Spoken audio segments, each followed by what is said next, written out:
Welcome to the inner workings of the Not So Genius Mind. I'm Amanda McCombs, the Not So Genius, your Mrs. Daybreak, and I have with me Mrs. Utah County. Oh my gosh, I'm looking at all of your sashes. Look at you! Oh man! A lot of work. Beautiful! Holy smokes, with your headshots up above. Anyway, she is my sash sister. I'm introducing you. My sash sister in the business of people running a family business with her husband. Man, and was it you that wrote that cookbook with your daughters? Yes, we'll talk about that more. And she's a mom of three amazing girls. We were just talking about your youngest is 10. Yeah. Ballroom and hip hop dance fanatic, like you like to dance them. Yeah, and I teach them. Help a girl out, Yeah. please. You're the best. And the last one, you said you're my biggest fan. I love you so much, Clarissa. So happy to be here. Everything. So happy to be here with you. I mean, already, Amanda, your journey it's been what? We've known each other for a little over a year and a half. And like your journey has been inspiring and very, very visual to me that there is proof people can change and proof that what we go through can either destroy us or refine us and make us stronger and better. Like you are living proof of that. Yeah. I think you probably met me when I was at one of my lowest of lows. Because Jess is the one that invited me to do the pageant, and she had no idea what I was going through. Like nobody did. I was really good at hiding it. Like a lot of us are, right? Yeah, serious. Real. Um, but we just had that workshop. When was it? It wasn't even a workshop. It was the Favorite Things Christmas party, I think.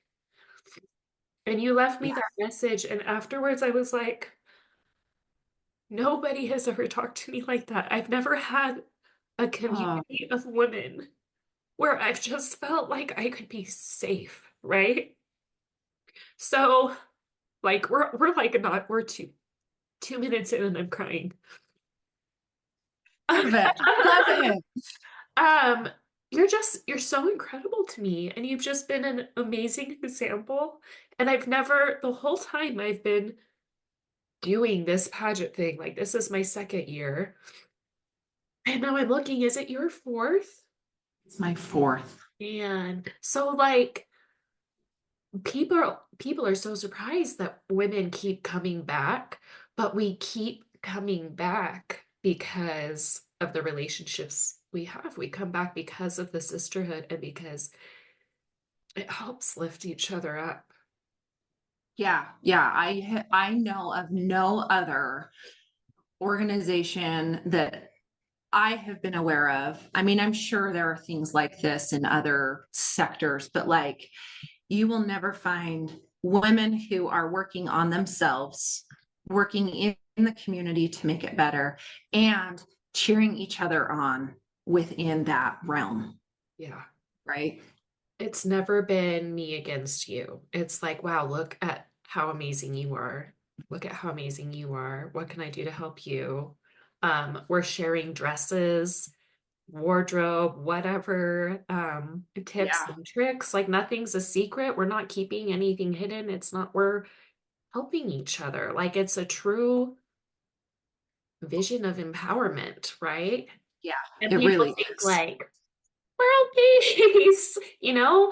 And it's not the April 25th stuff. Right. But to a certain extent, It kind of you is. have to extrapolate that out because it is. Mhm. That is what we want, but we recognize that it has to be done through little pieces, not the full spectrum of world peace, but like each individual woman recognizes that that's what she wants overall, but Yeah. her portion is her purpose in that period of time in that small bubble that she has influence over. Yeah. Well, and every single woman I've met in this pageant, they all just have incredible stories to share, and they're all driven to do good, whatever good it is. And I think some of us, like last year, was like, oh my gosh, deer in the headlights. I didn't realize what I had really signed up for until like It's over. it was over. And then I was like, oh my gosh, it goes on to Mrs. America. You can Yeah. get prizes. I didn't even think about winning anything. Like my thought going into it was not winning. It was, what the heck is this? I'm Yeah. along for the ride. And it was healing. We need I agree that. to that. Yeah. And I was talking with somebody, a friend yesterday. I got invited to Zumba and I was like, yeah, sure, I'll go to Zumba. I haven't done it in years. And then she was like, oh, it's at a church. And I was like, because I don't go to church, right? I have a very strenuous relationship with like church buildings and very worried that I walk in and they're gonna like burst into flames because of me. Um, but I went in and everyone was so like welcoming. And I cried to her afterwards because we've lost our villages. I think that's one of the reasons why I teach hip hop, because that is community. Yeah. When we and I have ladies who can't even speak English who come to my class, and it truly is that dance is this universal language that empowers us because we are mastering control over this individual that we have to practice letting go in order to fully feel the Yeah. music and feel those moves. And I have to laugh because I teach, one of my classes is actually at a church, but it's free and it's community and anybody can come. Yeah. That's just It's the fun. medium in which we're able to do that. But Yeah. you'll never find a more amazing group of ladies, right, than those who go to that community to make friends and to welcome others. Well, I walked in and I was a little worried just because um I have a hard time. Sorry, I'm gonna cry again. You're good. You're good, Amanda. I have a hard time knowing if somebody genuinely wants to be my friend Yeah. because I've been so hurt in the past. I've had people that have totally betrayed me and pretended to be my friend, and I was alone for a long time. I didn't have a sisterhood. And when I moved into my new community, it was during COVID, like right before COVID. It was Yeah, 2019, and then that's hard. COVID happened. And it's hard for me to make friends because people are scary. And I don't know if I'm like actually for real being invited or they really want me being there because I've been told I'm too much or Right. whatever, right? Right. So you come up against the barrier of, will I be accepted for who I am? And this pageant kind of, and I think when I said it to you is how I was kind of figuring out how to say it, right? Because I was so broken.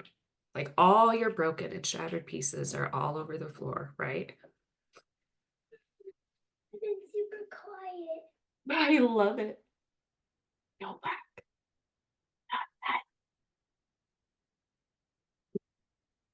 all your broken pieces are all over the floor. And you have to even figure out what they mean and if you even want them before you can put them back together. And I didn't even know what my favorite food was.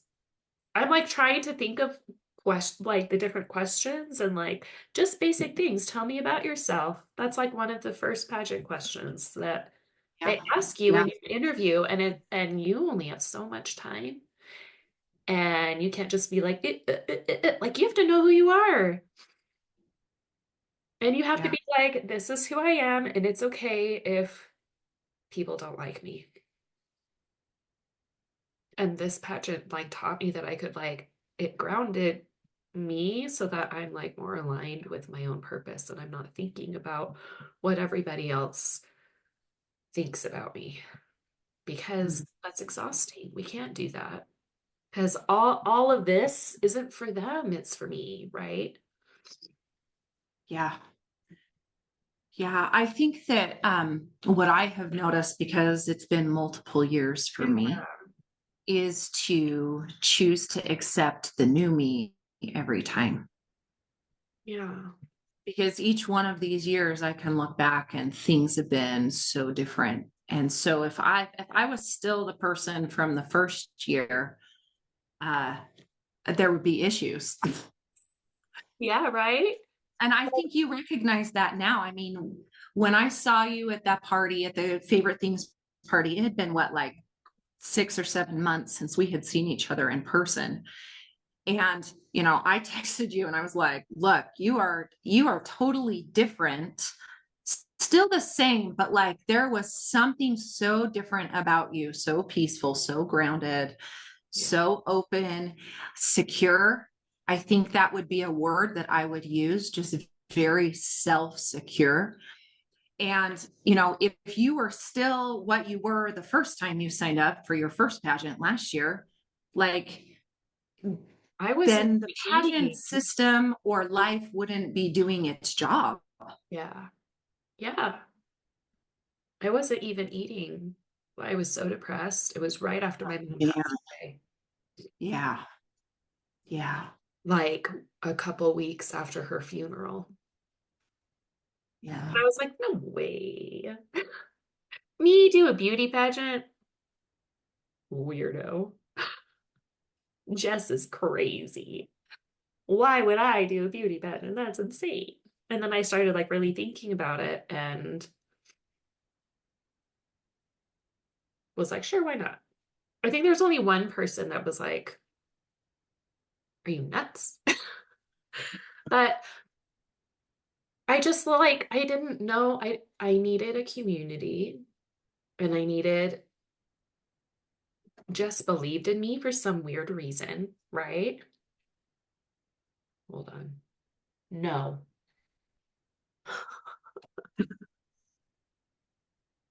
Ah. um, I just saw her dancing in a pretty dress on Facebook. I wanted to see what it was about. And it healed me. And I met amazing, like, you just have always been very self-assured and well-spoken.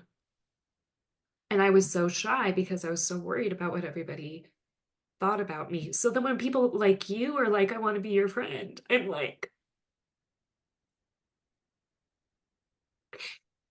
Yeah, it yeah, really requires you to look at the boundaries that you placed on yourself for protection yeah, and learning to like let those go so that you can be that genuine self. Because what I have noticed is that this pageant system like requires a genuine self.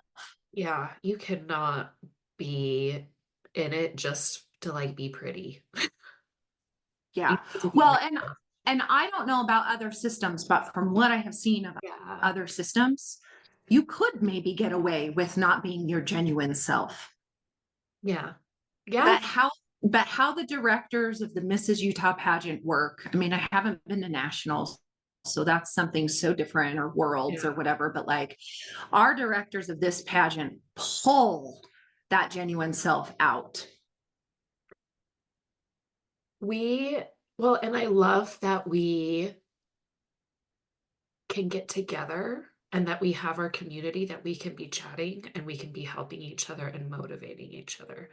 Because I've never felt undercut and I've never seen anybody undercut anybody else. It Yeah. is the most genuine group of amazing women I've ever met. So now I want to back up because let's go back to year one. What made you Okay. sign up? How did this journey even Oh man. begin? So let's see. My middle daughter is 13 years old. When she was still an infant in her car seat, my husband and I, so I had one older daughter and then her. Mhm. And we were up in Ogden. We had just moved up to Ogden, bought our first home, and we were driving down Main Street in Ogden, and we passed the theater. I think it's called the Egyptian Theater that's up in Ogden. Oh, yeah. And on the marquee, it said Mrs. Utah, June something. I that's all I can remember. And I have that visual in my head. And my husband, he looked at me and he's like, you should do those. You should do one of those sometime. And I was like, yeah, right. Like, okay. And That's a I funny had joke, thought babe. I had kind of thought about my teenage years and just not quite getting the parental support for doing anything like that. I think I love my parents. I have such a great relationship with them, but they only knew what they only knew, and they were trying to do their best. And that was just not something that was in their vision of what they wanted out of their daughter. Let's just put it that way. Yeah. And I respect that. And I know that my girls are probably going to have the same feelings about me when they're, 29, 28, 29. And they're probably going to look back and be like, mom, but I'll be like, look, at that time, at that period, these were the decisions that we had made. And that's great in parenting. It's all about forgiveness. I tell you, it's all about forgiveness. But so I had wanted to do that as a teenager and as a young girl. I mean, I watched pageants growing up. I watched Miss America and Miss USA when they were on TV. And, I just love all of that, the dresses and the glam, and didn't really know anything about the back end. Well, fast forward to 2021. Oh. And I had just finished teaching. So it had been 10 years since that conversation that my husband just planted that seed of like, you should do one of those someday. Like very casual. Yeah. Yeah. I had just finished teaching a hip hop class, and I got into my car and I was posting about my class, and I distinctly heard the words in my head, it's time. It's time. And I knew exactly what that was. I knew I had that flash of that marquee and my husband holding my hand in that car and the car seat in my peripheral vision in the back. And I knew exactly what that was for. So that's how it happened. I didn't know there were other pageant systems. I didn't know how that worked. Like I had no idea. All I knew was that I had an acquaintance who had done a pageant the year before, and she had posted about it. And so that I contacted her and said, I need to do this. Where do I sign up? And she, was like, well, you got to wait a little bit. Signups don't start until October. This was probably like June, May, June. And so I had to wait. And, in the meantime, I was on the Mrs. Utah America page, just looking. I had probably emailed our director Di and was like, hey, I want to sign up. When do I get to start? Like, I was like pretty ahead of the game. Like I felt like this was important and I needed to get it done, but I didn't understand that whole waiting period. Anyway, so that's how I ended up here, was just the one seed, the one time in a suggestion by somebody passing by that germinated for 10 years before I just knew that it was time for me to try that. That season of my life had come, right? And the rest is history. Oh my goodness. And it's history in the making still, Right? that journey. Well, and you keep coming back every year. So the first year when you didn't win, were you discouraged and like, man? Yeah, I was, but every year has been different in my growth and my experience. The first year, of course, I was disappointed, but like I made second runner up my very first pageant ever. Nice. So I was kind of like, well, I didn't win, but like, that's pretty darn good. I didn't understand the pageant letdown. So for any of your listeners, when you do a pageant, there's so much ramping up to that event that when it's over and everything is fizzling out, there is kind of this heavy lull. in energy, in capacity, we spend so much time together, and then suddenly it's like an entity that is dissolved. And you're kind of like these friendships, if you haven't established friendships, you kind of lose them in this support system and this structure and this, everything that you're working towards is for this pinnacle pageant point. Nobody ever taught me about that. So post pageant one the letdown was very big because I didn't understand that and wasn't prepared for that.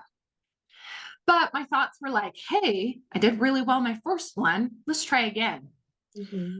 Also, within that first year, post pageant, I recognized that it was a really good thing I didn't win because I didn't know what winning would require of me.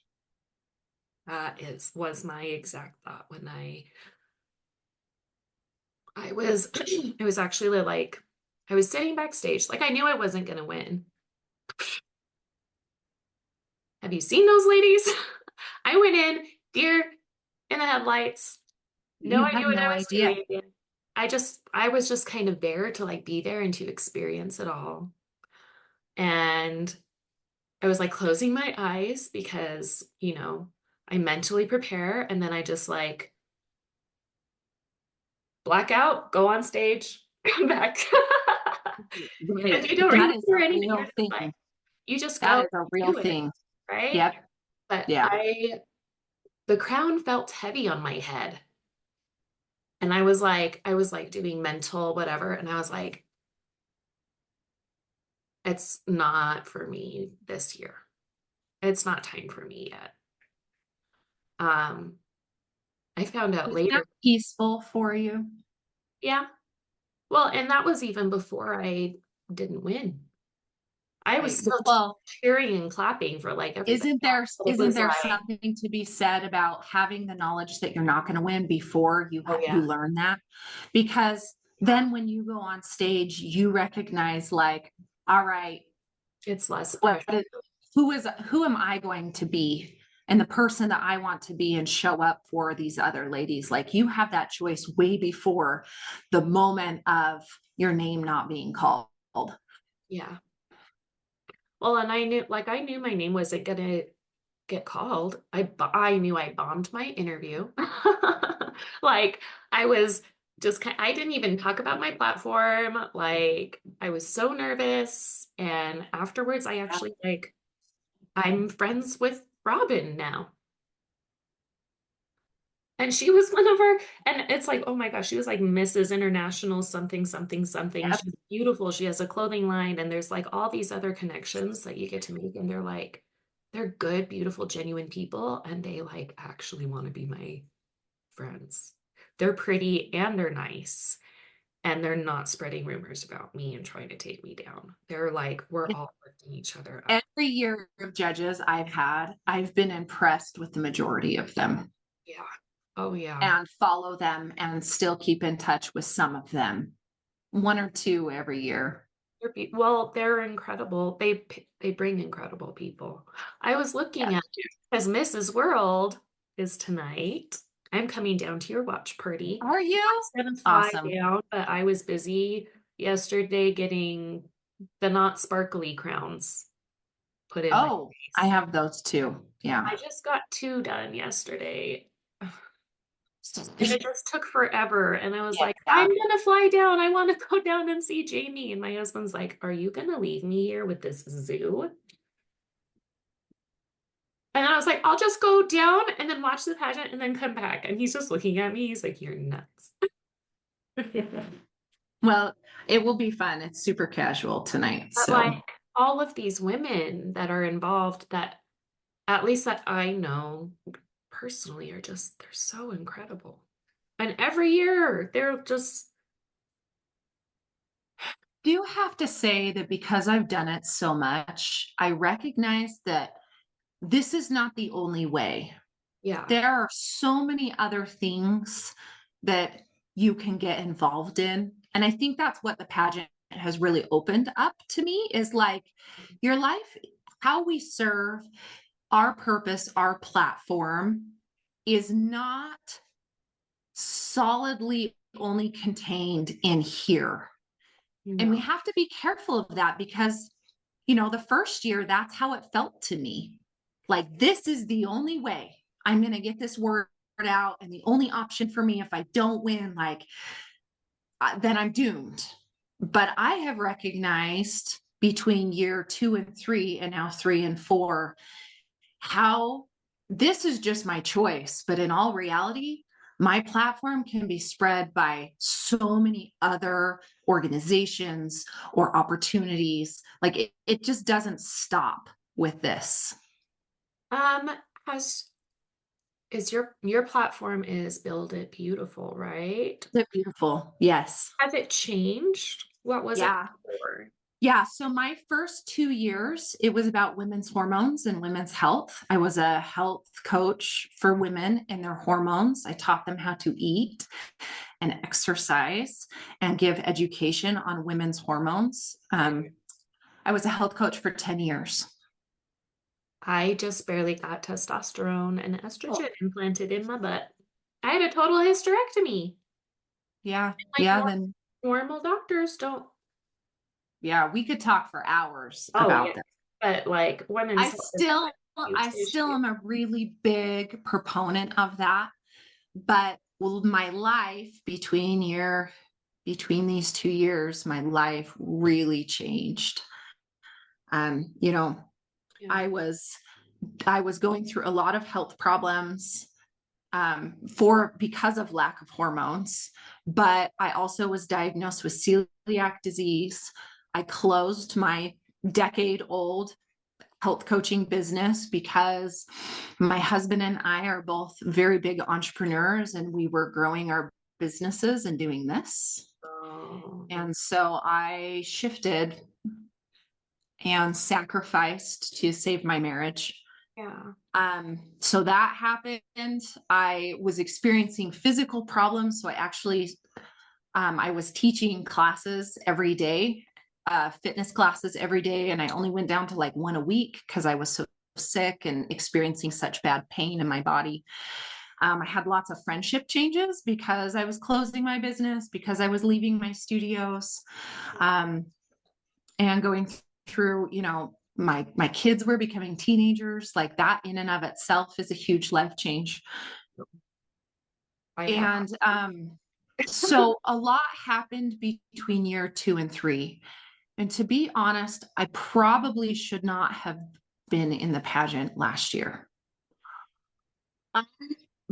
After year 2, I felt like somebody put everything I had built on one end of a teeter-totter and then hammered the other side, and it just flew. And nothing had started landing yet when I was going through last year. It was a really, really pageant year for me. So sorry to hear that. I was mentally not healthy, physically not healthy, really struggling with who I was and what I had to offer, because, what I had to offer, I had built for 10 years in these very strong years of pageant, and then just felt like I had nothing last year to offer. Or anymore, kind of. Which I would probably suggest to you, you probably didn't see that. I had no idea. Just the same way that we're really good at hiding what we're going through.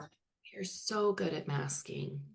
We are. Especially when we're in pain or we need help. We don't want other people to know that we're having a problem. Yeah, I think that especially when you're going through long-term things, like I could be like, hey, I have COVID. And then 10 days later, I'm like, I won it, I conquered it. Yeah. But like when we're going through long-term, slogging through the trenches of humanity, we don't want to admit as humans that we are weak. And I think that goes back to survival of the fittest. Like it is in our nature to not talk about those things. I actually have really not talked about it very much. And I hope that, and I'm thankful for this opportunity because I kind of get to just stick my toe in a little bit to see where I'm at about sharing. because it has been extremely hard. But I finally feel like there are some building blocks that are starting to I feel this positive upward momentum of building in this new way, which is really interesting because I had my pageant platform of Build It Beautiful before I was even seeing the results of my own build again, because somebody came in and knocked it all down. Right? A lot of renovation was going on. I feel like I'm still kind of going through that. Yeah. There's a lot that I have just tried to figure out what I even want. Like I quit teaching. I I always noticed that. wanted to be a teacher, but part of it is because my dad had almost passed away in April, and I knew it was going to happen. And that was going to hit me hard. Mm. And my mom had passed at the beginning of the school year. And I just realized after losing both parents,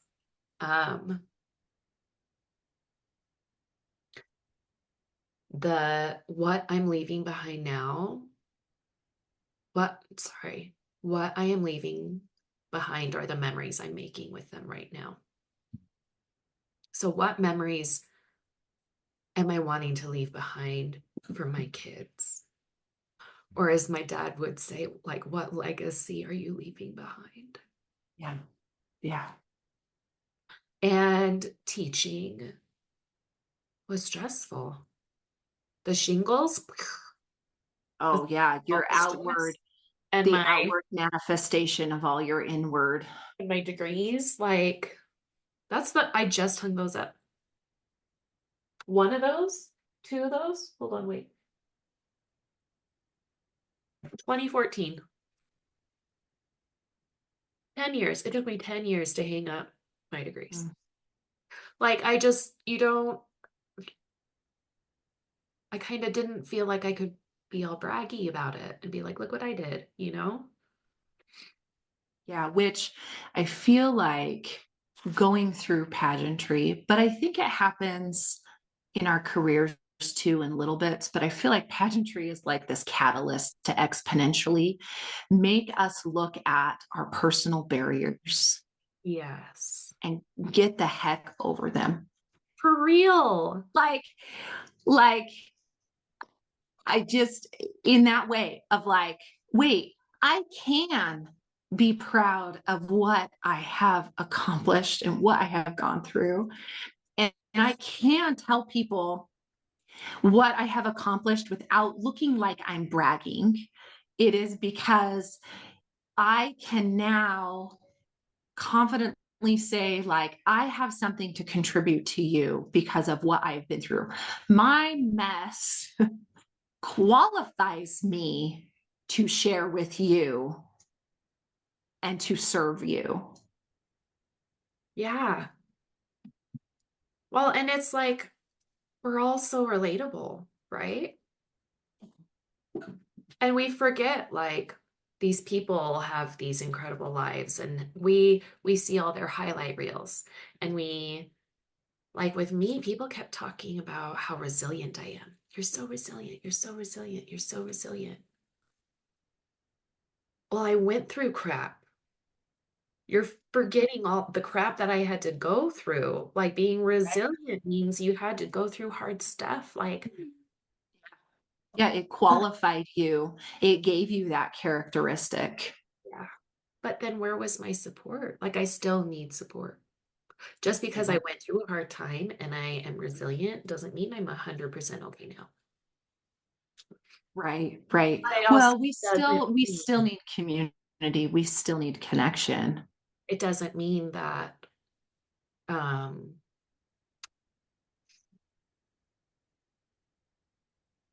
it also doesn't mean that I can't hold space for you and be there for your hard stuff. Yeah. And depending on where your capacity is, that also looks different per circumstances and per person too, right? Well, and I think sometimes people get like with the pageant, I'm just kind of noticing from like an outside perspective a little bit, kind of an outside perspective. I don't know. Just because I've done it before and now there's some new people that I'm watching go through it. And it's like, what is the focus on? Like, what are they? Are they worried about the clothes? Or are they worried about the hair and makeup? Are they trying to push too hard? Are they showing up as themselves? Like, are you going over the top and stressing yourself out and showing up for things that you don't need to be showing up for because you feel obligated? Or are you doing it because it's part of your purpose, right? You don't have to go out of your way. And I think that's kind of hard for some of them to see. You don't have to like go out of your way and do some big, huge fundraising event or whatever. Like, you don't have to do that if you're just doing it for the pageant. Like, everything I'm doing now is in What things you want to to do the continue. pageant, but it's what I Yeah. want to continue doing. And it kind of Yeah. helps me figure that out because, whoopsies, I did that backwards. I'm not teaching anymore, but I have a master's in curriculum and instruction. So what the heck am I going to do now? I'm going to work with nonprofits and do public speaking and I don't know, whatever the heck Yeah, but even if you have that master's degree in that, at that time of your life, that's where you needed to be. Yeah. There are some people who don't ever even use the degree that they were given, and their life takes them on this journey. We have to be so careful we don't stick ourselves to inside this box of this is who I am, and this is only who I am, and this is where I'll be. Yeah. It's not fun Like, to man, stay in the box. yeah, yeah. I think that I would hope, and this is where the pageantry gets a little bit sketchy. Right? And this is why you can't rely on the pageant to dictate your worth, because you go into some year. So 2 years I've had 5 judges, and the middle year I had 7. There were Oh, 7 judges that year with so many interviews. It was a lot. But oh. if you go into these judges, I get 3 minutes to tell them who I am and what I'm about, right? And you're up And against however many women. right, if those judges don't see those who are genuine versus those who are not, if they don't have the talent to decipher between genuine talent or not genuine talent, because who knows who the judges are? We don't get to choose them. They're just You picked, don't feel like, right? And they shouldn't know us either. yeah, But if they can't pick that out and they pick somebody who is underdeveloped and not ready for that, and that's on the judges. So there's a saying in pageantry, which you've heard from our directors: different day, different judge, different girl. yep, And it truly is that. So if you're only doing things to make the pageant look good or your pageant run look good, but that's not really who you are, that person is going to have a really rough time coming off that pageant if they don't win. real. And And I believe that if they do win, they're going to have a really hard time continuing to push that 100% consistently, because as humans, we just cannot run at 100% all the time. we can't, we It's need, this, right? It's just, there's ebbs and flows. And if we're always showing up as perfect, we're going to really have a rough time showing up as perfect all the time. that's how I ended up with shingles in my face because I was doing too much. And it was because of like that. I needed to prove myself. I needed to show I could handle all the things and I could juggle everything. Yeah. Well, and we feel pressured to do that, whether that's something we're conscious of or not. I think women specifically feel pressured because via our social media or even just in conversations with people around us, we see women pushing that limit. And we think that that is actually what is normal, when in all reality, that's not necessarily healthy. Just because we see that doesn't mean, I mean, just like you were pushing for that perfection, but then your body was showing that, like, hey, step back. And for me, I was pushing for perfection, and then my body had to renovate. My life had to renovate because I couldn't keep it up. Sometimes it's okay to just knock everything down and start over. You have to have that, like, the solid foundation, the solid shelf, or everything's just gonna. And we have had, I don't remember what title holders it was, but there are a couple misses just recently that I think, that just stepped down because their values didn't align with the pageant system or whatever. And Yeah, they we've needed seen their that. title. Yeah. But like, this journey should be helping you catapult your life and what you're already doing. And you shouldn't be like, I want to win the crown, so I'm going to do this, this, this, and this. And thank goodness we don't see that often in ours. Like our little Yeah, our directors aren't community. pushing for a winner. They're pushing to develop women. And I Well, love and that. that's There are other states that they push for winners. yeah. Well, and I love the community that we've created I do because we too. want to get together every month. I And do the too. whole time I was like, that crown was too heavy. I knew it wasn't going to fit on my head. I knew it wasn't for me.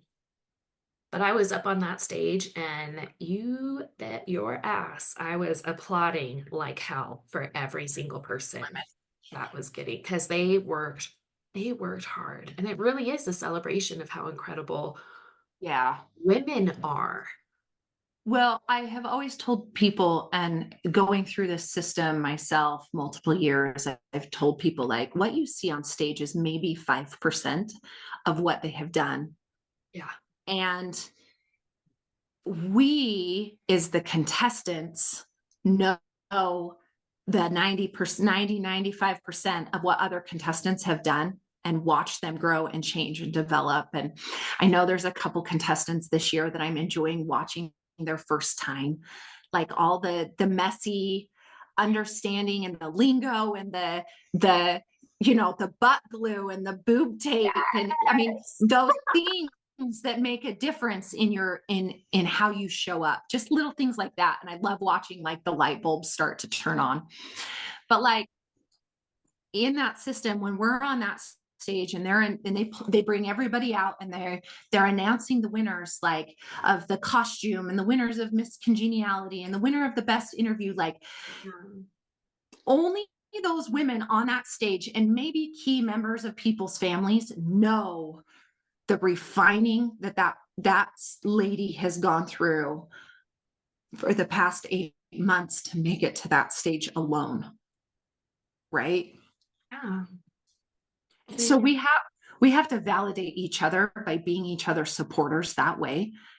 Because if it was only for the crown, we'd all stand up there and, like, poke our hip out and put our hands on our hips and just fold our arms and puff and puff. But, like, I think we're validating we're validating that journey of those women by showing up for them, even though we know that crown is not going to be on our head that night.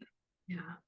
Well, and I was so lost last year with what to write, because I had to write what they were going to talk about while I'm walking around on the stage. And I'm like, Right away. I don't know what to say. Yeah. It's never been my favorite to talk about myself But now that it's way. like, what do I want people to know about me? It's just kind of, Mhm. it's less intimidating. And right when it was over, well, I think everyone was worried that I was going to have like that big pageant letdown. I didn't. I was like, ugh, I'm so tired. I just felt like I had a Right. hangover. But emotionally, I was like, I grabbed Amanda Brady. She's like one of the former winners, or she grabbed me. I grabbed her. She grabbed me, one of the two. And I was like, I want to quit my job and do this again. And she was like, slow down. But I did. But not because of the pageant, because the pageant helped me realize that the direction my life was going is not the direction that I was meant to go. There's like a magnet that's pulling me, and I follow whatever that pull is. So now, because I've been able to do the pageant, I have some really cool opportunities. And I've been able to heal and really figure out like what the heck I'm doing, right? Love that. And you know what? In 4 years, 5 years, that might not be the right pull anymore. Like we draw into these opportunities, and there it really is just a winding journey. This is not the end all be all for me, even like, and that comes full circle. Like there's so much more outside of this, that if this doesn't happen, I'm just thankful I was able to be part of it to give me the next opportunity. Yeah. I'm thankful because because of my sash, I've been able to meet some really incredible people and make some connections. And we need that. There's power We in need that those sash. connections, and Yeah. we need that village. We need that community. So I think it's kind of helping women catapult. It's like that. What is it? It's kind of like a MLM, but not really. But for good things. It's incredible how we are pulling It's just like-minded right. women to be together. Yes, it is. There is something to be said about you become like the people you hang around. Mhm. And, I talked a little bit with you here about how my life upended. Mhm. Well, deciding if I wanted to do the pageant this year, this was my decision, because things had changed so much, and because I was now lacking a tribe, because I lost my students and my studios and my clients who were becoming friends. I made the decision to do the pageant this year because I knew that if I wanted to be successful, I needed to be around women who wanted to be successful. And this was where I decided to go. Yeah. Well, and now, because you're not doing your classes anymore, is this where you started with BYU? Doing mentoring? Yeah. No, I think I would have done that anyway. Um, it BYU mentoring did not come out of my sash at all, So tell which is really interesting. But it has stemmed some opportunities when people look at my profile to then further engage with me. So it has led to opportunities. But I was telling you before we started recording, so maybe I'll explain this a little bit. I mentor BYU students, and they can contact me through it's called BYU Connect. Any BYU student in any of the locations, so Idaho, Hawaii, Ensign College in Salt Lake, and then BYU Provo. Anybody who is a student or is an alumni, they have this networking program. And I signed up for that and was probably one of the first 50 users of that. And students contact me, and I get to give them advice.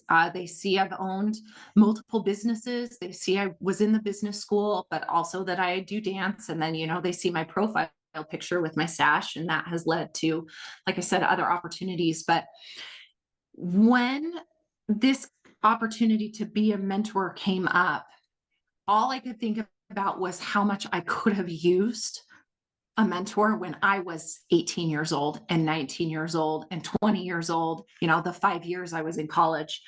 Even when I was married and still in college, I could have used a mentor to say, like, hey, I've been where you've been. I'm 10 to 15 years out of school, and these are the things I would have done different. Yeah. Or these are the things I would have taken advantage of, or these are the things I wouldn't have worried about so much. Yeah. And so I get to do that. I actually met with a student who is doing online studies through BYU. It's called BYU Pathways. And Oh, he was in Zimbabwe. what? This was just last week. Yeah. So Okay. I met a student from Zimbabwe who is trying to get any sort of smaller degree so that he can open his own coding company from Zimbabwe to be able to support a future family. And he was in a cafe paying for internet by the hour to be able to meet with other BYU alumni to learn from them what their experiences have been. So I feel this pull that no matter what I learn in life, I have a responsibility to share what I learn with other people to better their lives, because I didn't have that myself.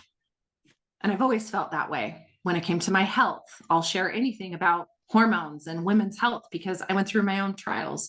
I'll share anything about business because, man, I wish somebody would have told me how to start a business instead of me having to figure it out on my own. Like, all of the things that I have learned on my own, you know, we have a responsibility as humans to help somebody else out. I'm going to tell you something crazy. My dad used to work at BYU. That's where he retired. He went to school there for a long time. He graduated with his MBA, and then he went and did like other business things, right? But he retired from BYU, and his job was being a recruiter for graduating MBAs. Awesome. So he like would travel around the world and connect businesses with students. With the MBA program. Yeah. And Because his favorite thing was doing retreats, but like rafting, whitewater rafting and hiking and stuff. adventure retreats. Yeah. There is something to be said about doing something hard in nature that it patterns us for better resilience in the business world or in our normal everyday lives, right? Real. That's really cool, Amanda. I think that the MBA programs are really incredible. My husband went through the executive MBA program, where you're not looking to land a big job. You have a job already and have been in that job for a time. And then, you know, you go through this MBA program to help you be better in your position. And it was the most incredible experience to watch. It was kind of like what we do in pageantry, that self-growth and self change within that was incredible for my husband to go through and us as a family. So it's amazing.